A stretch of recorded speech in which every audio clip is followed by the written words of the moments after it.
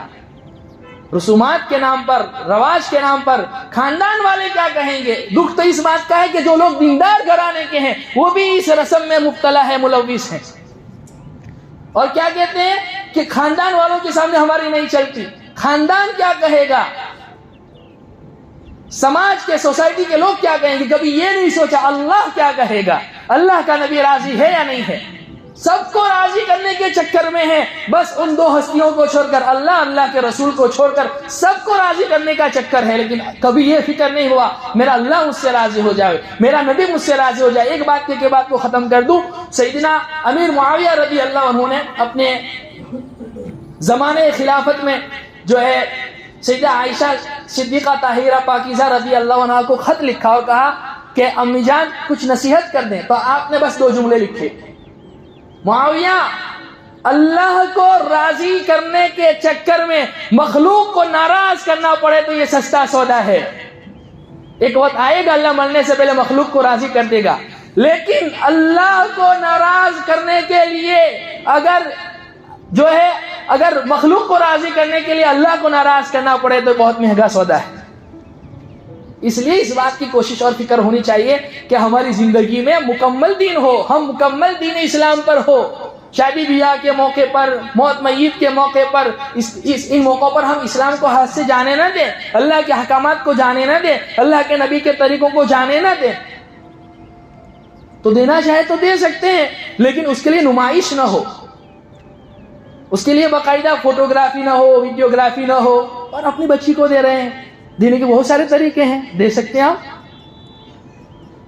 لیکن اللہ کے واسطے میں ان حضرات سے جو یہاں پر بیٹھے ہیں، نوجوان ہیں جن کی شادیاں ہم قریب ہے، جو شادی کرنے والے ہیں، اللہ کے گھر میں بیٹھ کے عہد کریں کہ انشاءاللہ ہم اپنی شادی کو انتہائی سادگی کے ساتھ کریں گے.